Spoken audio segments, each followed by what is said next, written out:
Hi friends, welcome back to my channel. ఈ స్టోరీకి writer SNMR Sridhar గారండి. శ్రీధర్ గారి అన్ని స్టోరీస్ కి కాపీరైట్స్ వర్తిస్తాయి. ఆయన పర్మిషన్ లేకుండా యూట్యూబ్ లోనే కాదు మరే ఇతర సోషల్ మీడియా నెట్వర్క్ లో కూడా ఆయన స్టోరీస్ ని అప్లోడ్ చేయడానికి వీల్లేదు. దయచేసి అలా చేయకండి ఫ్రెండ్స్. అలా చేస్తే లీగల్ గా చాలా ప్రాబ్లమ్స్ ఫేస్ చేయాల్సి వస్తుంది. అలానే ఈ స్టోరీస్ చదువుతున్న వాళ్ళైనా వింటున్న వాళ్ళైనా మీరు మరే ఛానల్లోనైనా శ్రీధర్ గారి స్టోరీస్ ని చూసినట్లయితే వెంటనే నాకు కామెంట్ బాక్స్ లో మెసేజ్ చేయండి. ఇవి పూర్తిగా శ్రీధర్ గారి ఛానల్ అండి. కేవలం ఆయన స్టోరీస్ మాత్రమే ఇందులో ఉంటాయి. కానీ కొంతమంది పేర్లు మార్చి వేరే ఛానల్స్ లో ఆయన స్టోరీస్ ని అప్లోడ్ చేస్తున్నారు. మీరు అలా చూసినట్లయితే నాకు మెసేజ్ చేయండి. అలానే ఇంత మంచి స్టోరీస్ కి వ్యూస్ అసలు ఉండట్లేదండి. అందుకని దయచేసి ఈ స్టోరీ చదువుతున్న వాళ్ళు కామెంట్ బాక్స్ లో హైప్ అన్న ఆప్షన్ ని క్లిక్ చేసి అందులో పాయింట్స్ ఇచ్చారంటే మన ఛానల్ కి కొంచెం రివ్యూస్ వస్తాయి. దయచేసి ఆ పని చేయడం మర్చిపోకండి. ఇక లేట్ చేయకుండా వీడియోలోకి వెళ్ళిపోదాం ఫ్రెండ్స్. ఎస్ఎన్ఎంఆర్ శ్రీధర్ గారు రాసినటువంటి శిఖరాయ్ 54వ భాగం. సిద్ధు ఆగు అంటూ తన వెనకే పరుగులు పెట్టింది శిఖర. తను వెళ్లేసరికి డ్రైవింగ్ సీట్లో కూర్చుని తన ఒళ్ళో శౌర్యని కూర్చోబెట్టుకున్నాడు సిద్ధార్థ్. ఏయ్, ఏంటి నీ ఇష్టానికి బాబుని తీసుకొచ్చేశావు? మేం నీతో రావట్లేదు, క్యాబ్లో వెళ్తాం అంటూ శౌర్యని తీసుకోబోయింది శిఖర. అదేంటి శిఖర, మనిద్దరం ఫ్రెండ్స్ కదా, నీ ఫ్రెండ్ అయ్యుండి నిన్ను డ్రాప్ చేయకపోతే ఎలా? ఏరా కన్నా, అంతేగా అని బాబుని అడిగితే, అవును మమ్మీ, అంకుల్ డ్రాప్ చేస్తానన్నాడుగా, నువ్వు కూడా రా. ఆ మాటకి సిద్ధుని కోపంగా చూసింది శిఖర. నోరు మూసుకుని నాతో రా, లేదంటే బాబుకి లేనిపోని డౌట్లొచ్చి నువ్వే ఇరుక్కుంటావు అని తనకి మాత్రం వినిపించేలా అనడంతో విసుగ్గా వచ్చి సిద్ధు పక్క సీట్లో కూర్చుంది. కన్నా ఇలారా అంటూ బాబుని తీసుకోబోతే, ఏమక్కర్లేదు, వాణ్ణి ఎత్తుకుని కూడా నేను డ్రైవ్ చేయగలను. వావ్, నిజంగానా అంకుల్? అవునానా అంటూ కార్ స్టార్ట్ చేశాడు సిద్ధు. వీడేంటి మరీ ఎక్కువ చేస్తున్నాడు అని మనసులో అనుకుంటుంటే, మమ్మీ మీరిద్దరికీ ఒకరికొకరు ముందే తెలుసా అని అడిగాడు శౌర్య. ఇద్దరు మొహాలు చూసుకున్నారు.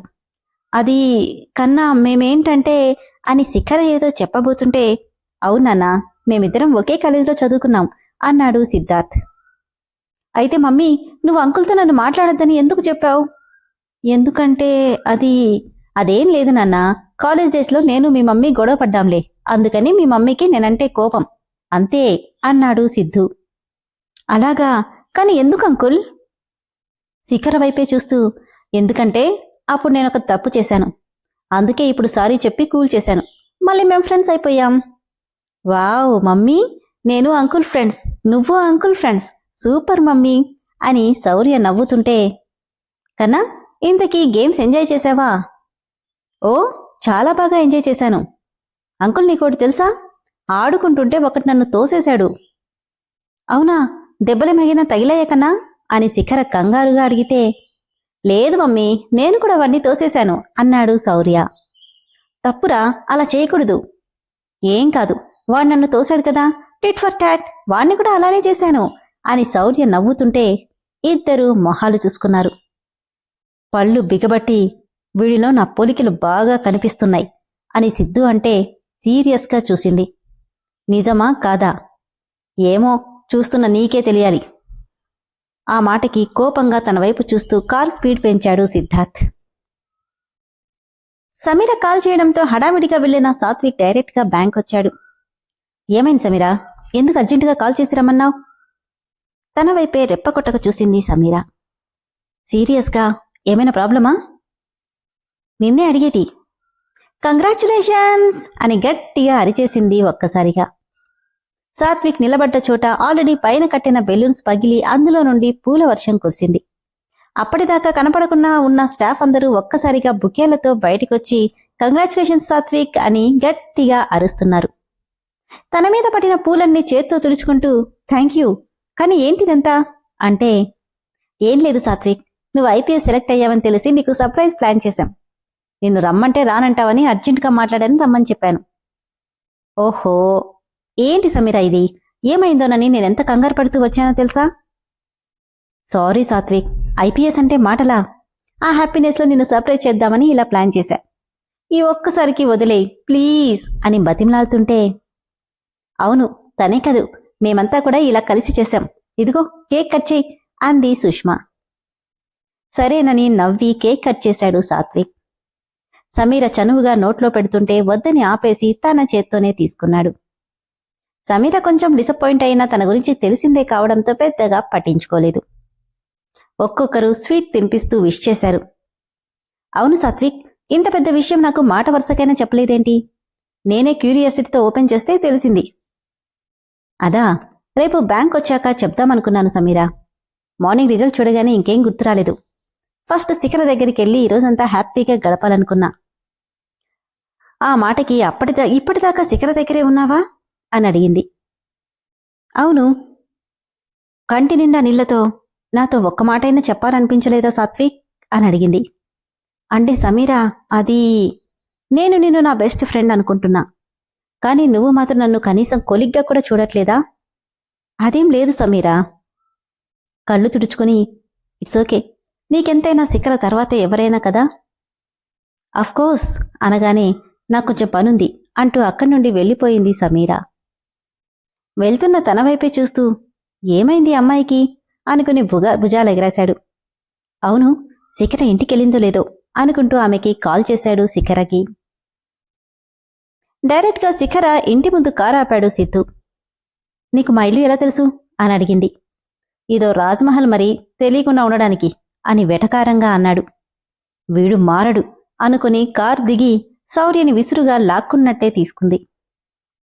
మమ్మీ, అంకుల్ ఫస్ట్ టైం మన ఇంటికొచ్చాడు, ఇంటికి ఇన్వైట్ చేయవా? థ్యాంక్స్ నాన్నా, మీ మమ్మీకెటూ మేనస్ లేదు, but your so sweet. Idiot అని తిట్టుకుంటూ, అంకుల్కి ఏదో అర్జెంట్ వర్క్ ఉందట నాన్నా, ఇంకోసారి వస్తాడులే. నాకేం పనిలేదు శిఖరా, ఇన్ఫాక్ట్ ఫ్రీగా ఉన్నాను అంటూనే కారు దిగి పది నాన్నా. తనకు మాత్రమే వినపడేలా, సిగ్గులేదా నీకు, పిలవకుండానే వచ్చేస్తున్నావు అంది. నీ పర్మిషన్ లేకుండా నీ లైఫ్లోకే వచ్చిన వాణ్ణి ఇంటికి రావడం పెద్ద లెక్క, పదరా కన్నా అంటూ శౌర్యని లాక్కొని పైకెళ్ళిపోతుంటే తిట్టుకుంటూ వాళ్ల వెనకే వెళ్ళింది శిఖర.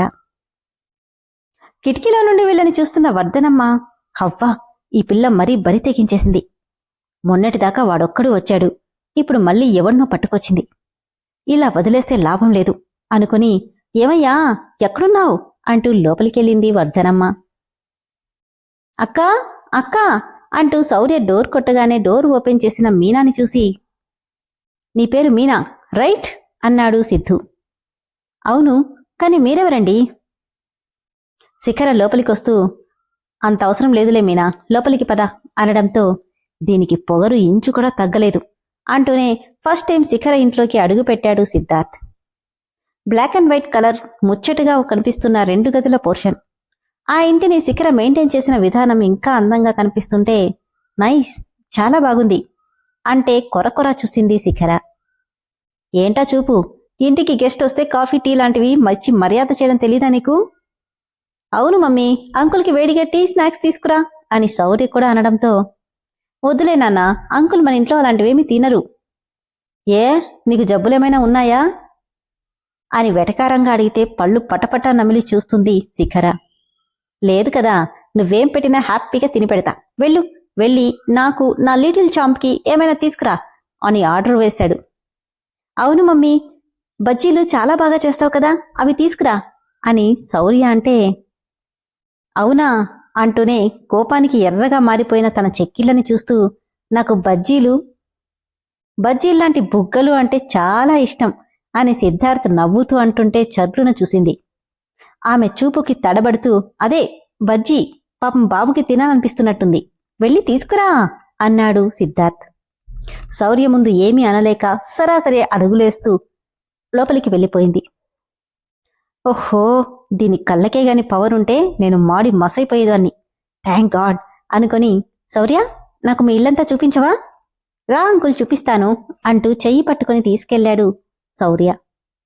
శౌర్య చూపిస్తుంటే చుట్టూ చూస్తున్న సిద్ధుకి ఒక సైడ్ గోడకి కస్తూరిబా అనాథ శరణాలయం అన్న నేమ్ బోర్డుతో సుమారు 50 మంది పిల్లలతో ఉన్న ఒక ఫోటో గోడకు వేలాడదీసి కనిపిస్తుంటే ఒక్కో అడుగు వేస్తూ దాని దగ్గరికొచ్చాడు. ఆ ఫోటోని చేత్తో తడిమి కింది వరుసలో 2 జడలు వేసుకుని కూర్చున్న 10 ఏళ్ల పాప శిఖర అని గుర్తుపట్టడానికి సిద్ధుకి పెద్దగా టైం పట్టలేదు. ఒకప్పుడు తన క్యారెక్టర్ని, తన వ్యక్తిత్వాన్ని ఎంత నీచంగా అనుకున్నాడో గుర్తుకు రాగానే తన మీద తనకే అసహ్యంగా అనిపిస్తుంటే ఒకప్పటి కాలేజ్ డేస్ కళ్ల ముందు మెదులుతున్నాయి.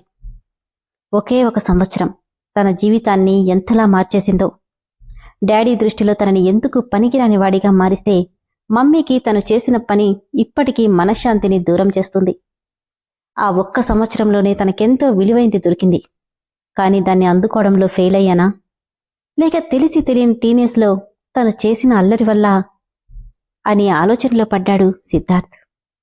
మీనా, అదిక్కడ పెట్టు అంటున్న శిఖర వైపు ఒకసారి చూసి, నా తప్పు నేను సరిదిద్దుకోగలనా అని ఆలోచిస్తుంటే, అంకుల్ ఏంటి ఇక్కడే నిలబడ్డారు, రండి అంటూ బయటికి తీసుకెళ్లాడు శౌర్య. అందమైన రంగురంగుల గులాబీ మొక్కలతో టెర్రస్ గార్డెన్లా కనిపిస్తున్న ఆ ప్లేస్ తనకి చాలా నచ్చేసింది. శౌర్య, ఇదంతా ఎవరిలా సెట్ చేశారు? ఇంకెవరు అంకుల్, మమ్మీనే. మమ్మీకి రోజెస్ అంటే చాలా ఇష్టం, అందుకే మ్యాక్సిమం అన్ని రోజెసే ఉంటాయి. అలాగా అంటూ అందంగా కనిపిస్తున్న ఎర్రటి గులాబీని తెంపబోతుంటే, అంకుల్ అని గట్టిగా అరిచేశాడు శౌర్య. ఏమైంది నాన్నా? తెంపకండి. ఏ? మమ్మీకి పూలు తెంపితే చాలా కోపం వస్తుంది. ఎందుకు? పెంచేది కోయడానికే కదా. నేను అదే అడిగాను అంకుల్, కానీ పువ్వులు తెంపితే ఏడుస్తాయంట, అవెప్పుడూ చెట్టుకే ఉండాలంట. నవ్వి, అలాగా హా అంటుంటే, శౌర్య బజ్జీలు తీసుకో అంటూ వచ్చింది శిఖర. ఇక్కడికే రా, మేమిద్దరం నేచర్ని ఎంజాయ్ చేస్తూ తింటాం అని సిద్ధు అంటే, ఆఫీస్లో దొరుకుతావురా, అప్పుడు చెప్తా నీ పని అనుకుంది శిఖర. కళ్ళు పైకెగరేసి, ఏంటా చూపు, తీసుకురా అంటుంటే బండబూతులు తిట్టుకుంటూ చిన్న టీపాయ్ మీద ఇద్దరికీ బజ్జీలు, వాటర్, పక్కనే టీ అన్నీ పెట్టి మొహానికి పట్టిన చెమటను చున్నీతో తుడుచుకుంటుంది. థ్యాంక్స్, నాకోసం చాలా కష్టపడ్డావు. నీకోసమేంటి, నీ వల్ల కూడా చాలా కష్టపడ్డాను అనగానే ఆ మాట ఎక్కడో తగిలింది సిద్ధుకి. కాని అదేం పట్టించుకోకుండా, బజ్జీ చాలా బాగుంది అంటూ లొట్టలేసుకుంటూ తింటుంటే మింగలేక కక్కలేక శౌర్య కోసం ఏమీ అనలేక సైలెంట్గా ఉండిపోయింది శిఖర. వావ్, నా లైఫ్లో ఇంత బెస్ట్ కాఫీ తాగలేదు. శౌర్య, మీ మమ్మీ చేతి కాఫీ కోసమైనా రోజూ ఇక్కడికి రావాలనిపిస్తుంది. ఏం అక్కర్లేదు, తమరు తొందరగా దయచేస్తే నాకు చాలా పనులున్నాయి అంది కోపంగా శిఖర. ఎప్పుడెప్పుడు వదిలించుకుందామా అని చూస్తున్నావు కదా. ఏం లాభం, తమరు వదిలి చావట్లేదుగా.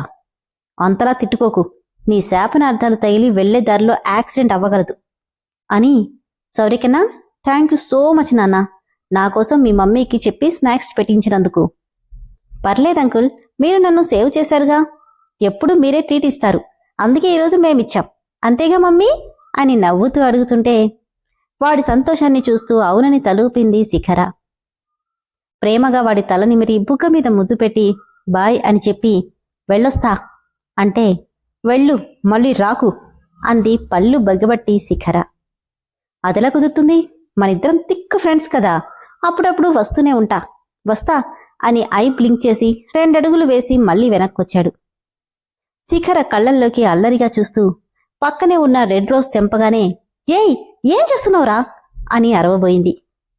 ఆ రోజాని శిఖర తలలో పెట్టి, ఇది చెట్టుకుంటేనే కాదు, అందమైన అమ్మాయి తల్లో ఉన్నా చాలా హ్యాపీగా ఉంటుంది అని చెప్పి ఫాస్ట్గా అడుగులు వేస్తూ వెళ్లిపోతుంటే శౌర్య కూడా వెనకే వెళ్లాడు.